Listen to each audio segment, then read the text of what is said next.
And hello, everybody, and welcome to Two Guys Talking Sports. I'm Pat McDonald with Radigan Media. He's Tim Burney of the Sports Reports. Tim, let's recap a wild weekend that was the Section 4 football championships over at Susquehanna Valley High School. Let's start Friday night. We were both there.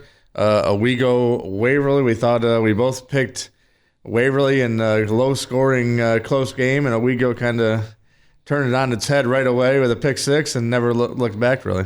Yeah, third play of the game, they get a pick six by Nolan Card, and then they get a 3-and-out. They drive down and score, go up 13-0. Waverly shows its fight, scores to make it 13-7, gets the ball back after an Owego 3-and-out, drives down near the red zone, gets a big penalty, puts them behind the sticks. They can't recover. And from that point on, their offense sputtered, and Owego made plays offensively when it had to. Came out right after the half at 13-7, drove downfield. I thought that was a big key part of the game. Waverly needed a stop there, and I think it was a 6-play drive, and Dylan Brace carried the ball 5 times for 78 out of the 80 yards and got him in the end zone with, I think, a 44-yard run, something like that. About 2 minutes into the second half, and that made it a 2-score game, and pretty much that was it. Yeah, I talked before on the pregame of the radio Friday night with Darren Dodge that I thought the key to the game was whoever could control that line of scrimmage, and that was Owego pretty much Waverly struggled to run the football. Ben Shaw was under pressure, and oddly enough, in the 2 years he's been a quarterback, that's the first time I've seen him look a little out of sorts. His throws were high pretty much all game, and he had a lot of pressure on him. Cooper Robinson had a couple big runs, but as a whole, I think half his yardage came on 2 carries, and they just really struggled offensively to do anything. And obviously, with the two teams, Waverly's trying to throw the ball a lot more. Owego barely throws the ball, so when it's 20 degrees out, probably feels like 10 degrees out. That's the first time all year it's been cold, right, for a Waverly game, really. Yeah, but you know what? The wind wasn't blowing, and on the sidelines, it didn't feel too bad. I mean, it was 28 or 29 degrees, but there was no wind, so it wasn't terrible. I thought Saturday's game, the Tioga game, it was probably 10 or 12 degrees warmer, but there was a brisk breeze, and it cut right through you. So I thought Saturday's weather was worse than Friday night's. But yeah, just an impressive win for Owego. We talked all year. They held, 98% of the teams under 10 points. They continued that trend against Waverly, 27-7 win. Well, they were allowing 9.1 points a game going into that. Yeah. Against the most was 16 right in a win. Yeah. And if you think about that, they played Owego, or they played Maine Endwell and Waverly twice and played Shenango Forks. So they played they played 3 perennial powers, and the most points they gave up in any of those games was 16, and they won that game. Yeah. And they lost the first Maine Endwell game 8-6. I mean, lost Waverly 14-7. So that defense, we said on the air, and it's cliche, but defense wins championships, and that was proven Friday night. What a job by Coach Patton Taylor and that crew over there at Owego. First ever Section 4 football championship. Seems crazy, but talking to Darren Dodge, an Owego guy who does the games on WBO for us. Back in the day, there wasn't really this Section 4 tournament, really. It started in the, I believe, 90s. So it's only been around about 30 plus years. I guess Owego had some good teams in the 80s. And they were state ranked my senior year, they were state ranked. And Terry Doherty had just transferred from Tioga into Owego because he wanted to go play at Syracuse, which he ended up doing. And we played them in week 2, and we only won 3 games that year, but one of them was against Owego. So I think. And then after that, when they did have the Section 4 tournament, then Maine Endwell started to become a powerhouse, and it's been a tough sled in that division for anybody other than the Spartans most years. But this year, Owego not only went through Maine Endwell on the road in the semis and beat a good Waverly program that's been the kind of the other top dog this only year in Class B for Waverly. But Jason Miller's got 5 Section 4 titles, but he'll be the first one to tell you it's not easy to win one. No. And Owego, they've been knocking on the door. That's 3 years in a row they were there. Emmy blew them out 2 years ago when they were, or 3 years ago when they were loaded, and 2 years ago. And then last year, second half, close game in the first half, and Maynard hit a couple big plays. And then this year, Owego got started early, and they look good. I mean, I think they get by. New Hartford's going to be tough. It'll be a good game, I think, in the state quarters. But if they win that game, who knows? They got a chance. I said that defense can keep you in any game probably, and the offense kind of. I mean, they had the pick six, but the offense showed some life against Waverly, and he only threw one pass, and he completed it for. It was a perfect throw. Yeah, 13 or 14 yards. Just a little seam up on the sideline there, but yeah, I think they have the talent. Their offense, they've shot themselves in the foot in the red zone a lot this year. That's kind of why they haven't scored a ton. But their defense, they can hang with anybody, and you've seen it. They're kind of reminding me of my Philadelphia Eagles right now. The defense is out of this world. Holding the Lions down, the Packers down, but their offense hasn't been playing great as of late. That's kind of Owego's trend right now, where their defense is amazing and the offense is right there. It seems like to break away, and they put up 27 points, really 20 on offense. I'll tell you what, I was impressed with Dom Scherer, the big fullback. He had a couple really nice runs. I think he had a big 20-plus yard run his first carry, second or third play of the right up the gut. The yeah. Riverhawks had the ball, and then Brace is just a stud. He gets outside, he's got speed, and he can lower his shoulder. So and they've got a couple other kids that can run the football. Absolutely. So congrats to Coach Taylor, the Owego Riverhawks, the whole the community of Owego and Appalachian. They've been waiting a long time for that. Never done before. Finally get to claim their Section 4 football championships. All the parade with the fire trucks and all that Friday night was pretty cool on Facebook. And I'm sure all of Owego and Appalachian will be at Vestal High School on Saturday at 3 o'clock. We'll be there on the radio on WEBO. So I'm looking forward to calling that one. Let's go to Tioga's game on Saturday, Tim. We were both there.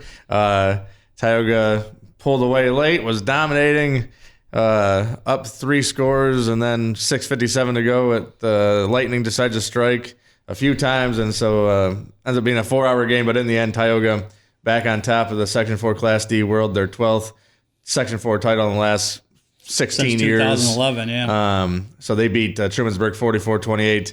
Talk about that. I mean, Logan Bellis was didn't do a ton in the first half. All of a sudden, the second half, he's run for 200-some yards and 4 touchdowns. Well, he had 80 yards in the first half, but it sure didn't seem like it because his first 4 carries, 2 of them were for negative yardage. Yeah. They looked like they were keyed to stop him, but Max Stoddard busted off a couple long runs early, and then they were running wide with Jaden Duncanson.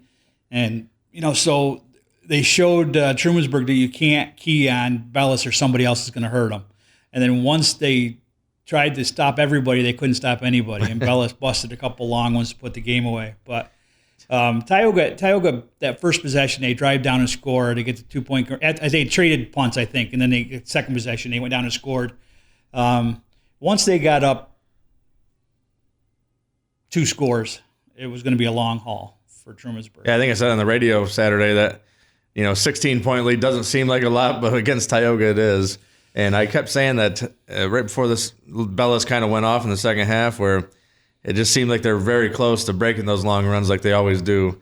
They're kind of like, Brendan Gilliland, we talked about at Troy, where his average is 4 or 5 yards. That's his starting point, and then make one man miss and you're gone. Well, it's funny, Trumansburg scored twice in the second half to make it a 1-score game, and both times they did, they tried an onside kick and Tioga recovered, and Bellis busted the first play for a touchdown right after the onside kick. The one was very close. It just came up a yard short of getting the 10 yards. They would have got it if it would have rolled rotated one more football there. But yeah, Tioga gets the job done. Their line doing a nice job as always there.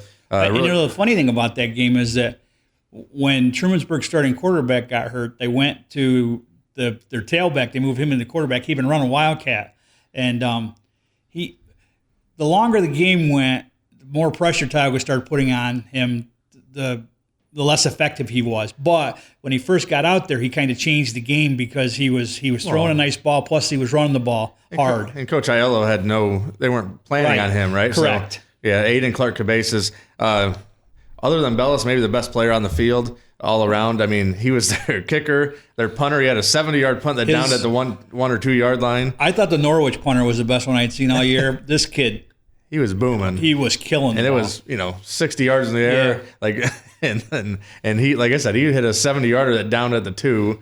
And his kickoffs were out of the back of the end zone every time. And yeah, he's just a great athlete. I don't know. I'm not sure where he's going. He's probably not getting a ton of looks out of Trumansburg just because they were 8-man last year and finally back to 11-man. But Aiden Clark Cabezas, shout out to him. He put on a show. Yes, he did. For Trumansburg. But Tioga gets the job done. They're healthy this year, it seems like, for the most part. I know they're missing Derek Mills, right? The lineman. That hurt, but they seem to have Adam McCauley's a hell of a line coach. Absolutely. And he's patched together and moved kids around. Like I said last week, they moved Gavin Kithcart, a pretty good tight end, into guard.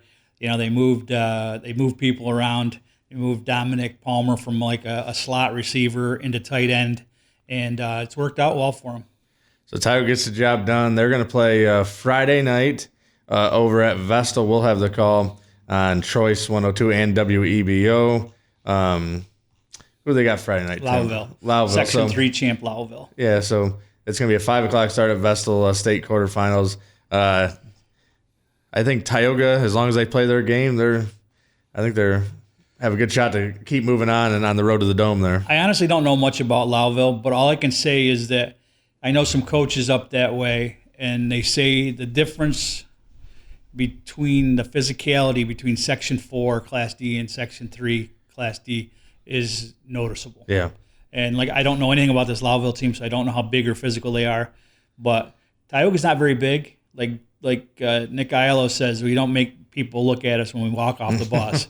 But once they start hitting people, those kids might be 140 pounds, but they're not afraid to come up and stick their nose in it. No, and I think I think I said last week, two things will never surprise me: if Tioga has a good offensive line and if Tioga has good tacklers because of all the wrestlers on their team. And I will tell you, shout out to Don Palmer there. I said on the radio Saturday, he was reminding me of Valentino Rossi coming around the edge there and those good Tioga teams when they won all those state titles there with that group of seniors. So Don Palmer, dangerous off the edge for that defense, which is huge. And Platugas played a good game. I think defensively, Caden Bradley had a really nice game. He had a quarterback sack. James Howie. Yeah. So yeah, just a lot Bellis played a good game defensively too. Broke up a couple passes and. Absolutely, it's a dangerous unit there, and I think as long as they don't, maybe the only team that can beat Tioga is Tioga beating themselves in a lot of these games coming up. Yeah, I think you get to the state semis. Newfane has put together quite a team up in Section 6. That's going to be a difficult or 5. I always get those mixed up. But they look really good. So we'll see. We can't get too far ahead of ourselves. No. And that's going to be semis will be at Cicero North Syracuse right in a couple weeks. So hopefully we'll be able to follow the teams along there. Other Section 4 games, Horseheads goes to UE, almost pulls it off. We picked Horseheads, but it was UE 21-20 in OT. What a game there. I knew that was going to be a close one. Horseheads finished the year at 7-4. They're 4 losses by a combined 6 points. And now talk about heartbreaking. 2 2-point losses and 2 1-point losses. You just, you can't make that stuff up. So UE moves on there in the Class A field for Section 4. Elmira, they finally, stopped that trend there. 53-18, Elmira rolls over Corning to win for the first time ever, they won back-to-back-to-back Section 4 Class AA titles. That's impressive. And now their reward is playing Christian Brothers Academy School out of Syracuse. It's got 4 Division I players on it. 3 already committed to Syracuse, and the 4th one is the Syracuse Lean. So, yeah, it'll be tough sledding there. They got there, and it's a home game, quote unquote, for Elmira. I mean, not as close as some of these other schools to Vestal, but at least Elmira gets there. They get the job done. 3 section titles in a row, and you never know. You got to play the game, right? So that's the key thing there. Shenango Forks, we talked about it last week. I think they obviously took their foot off the gas. It was 35-0, maybe 42-0 at one point. They beat Oneonta 42-6 up at their Susquehanna Valley High School. So no surprise there. No, not at all. Southern Columbia, we'll talk District 4 just a little bit here. Southern Columbia rolls Troy 42-0. I was waiting for the Waverly game and Owego game to start. I was watching on Huddle. That was a 0-0 game early, I think, through the first quarter. Well, Troy put themselves in a hole right off the get-go on their first possession. They went for it on their own 47 on 4th and inches and got stuffed. Southern Columbia went down, had a touchdown, wiped off the boards by a penalty, and then turned the ball over on downs, but Troy couldn't get anything going. They punted. Southern Columbia had the short field again, went down and scored, and Troy was right behind the 8 ball the whole game because, and you know what? They won a state title last year, but Jim Smith's had that mentality where you got to stop us, which is kind of the same thing Shenango Forks does to people. Yeah. And Southern Columbia got the stop, and they got the advantage right off the get-go because of it. I'm sure it wouldn't change anything. I was watching that game, like I said, on Huddle, and before that 4th down decision by Coach Smith, I thought they had the first down on the 3rd down run. It looked like he got the first down, and the mark was terrible. The spot was terrible. Wouldn't have changed anything, probably. But, yeah, that was a killer, and then they go for it on 4th and less than 1 and can't get it. And, yeah, Southern just, they took they were young last year, I know, and Troy, you got to take advantage when you can against a team like Southern Columbia. It's kind of like CBA, I'm sure, and, New York State AA, Like Chris Manning's been saying all year, Southern Columbia had 69 reasons to want to get back to the District 4 finals, Hey, Troy only gave up 42, though, so it's there you not go. 69. But what a run for Brendan Gilliland and that whole senior class and Coach Jimmy Smith. If this is it, I mean, there's rumors that, he might step down and retire. He's been doing it a long time, but if he does, that's a heck of a run he's had the last couple of years. So that's going to do it for the recap version here on this episode. But now, we're in just a few minutes, we're going to talk to Tioga senior running back and defensive back Logan Bellis. Looking forward to talking to Logan. Oh, yeah. Good kid coming off a knee injury, missed most of last year. Really nice to see what he's done this year. Before we send it to our interview with Logan Bellis, we're going to send it to our friends at UHS Sports Medicine. UHS Sports Medicine is your team's partner, keeping you healthy both on and off the field. Learn more at nyuhs.org. And joining us now here on Two Guys Talking Sports is Tioga's senior running back, defensive back, Logan Bellis. How are we doing tonight, Logan? Doing good. Hey, Logan, last year, first half of the first game of the year, week 0, you hurt your knee. Came back and played a little defense at the end of the year. That's got to make this Section 4 title even more special for you. Yeah, definitely going into last year, really looking forward to it last year in the preseason. And going into that game, getting hurt obviously wasn't what I was looking for. But, yeah, it was a long journey coming back, and I'm glad to be back out there and doing what I can for the team. And the team executing well and getting the section title. Obviously, I was at the first game you had this year against Windsor, a 9-7 loss, but you weren't playing offense at all, right? And so still easing back into it. What's the progression been like, and are you back to officially 100% or as much as you can be in week 10? Yeah, so week 0, I was actually just got cleared maybe like a couple days before that. Yeah, it was crazy. Didn't think I was actually going to be able to play in the first couple of games, but I ended up getting cleared before 6 months, actually. And so, yeah, being out there just playing defense was great. And to be honest, I feel like the knee been holding up pretty well, and, I mean, haven't had really any problems with it so far. So, I know I hurt my knee. I was a little older than you are right now when I hurt mine. For me, the biggest thing was mentally being able to challenge the knee after they tell you you're healthy. Have you found that it took you a while to go full speed on it for fear you might hurt it again, or? Yeah, definitely. It's definitely in the head. Just like being mentally prepared to be like, all right, yeah, I'm gonna be running through these holes. I'm gonna be doing all this stuff and getting hit. But I mean, it was a little scary at first, but after I got used to it, it was like, wow, like this could be fun this year. The knee looked okay on Saturday, especially in the second half. What was that second half like, and what's it like when your offensive line just kind of wears down the other team, and you're starting to see, you get to pass that first level and nobody's there, right? Oh yeah, it's great. I mean, we go in halftime and we already know they're kind of beat up. We're hitting them hard.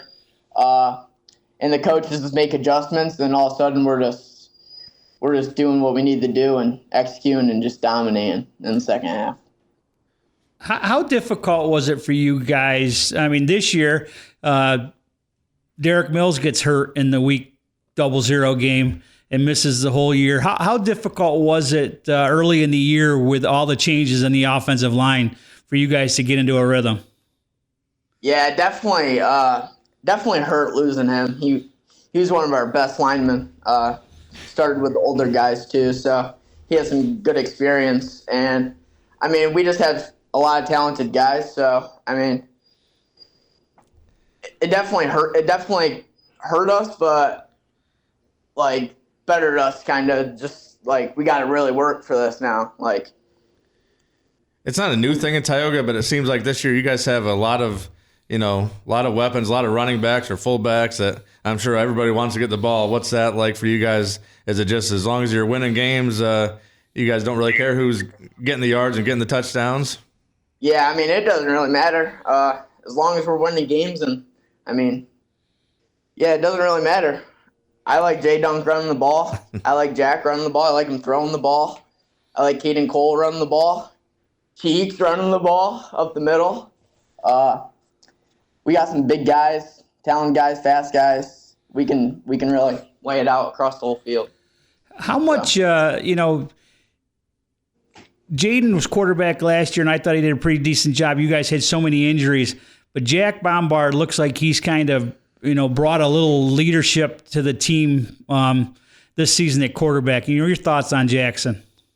I mean, he's just a talented kid. He has so much IQ, and taking that season off last year, I mean, it might have been a good thing for him. He worked his ass off all summer. Like, he was in there even working with Iowa when no one was there.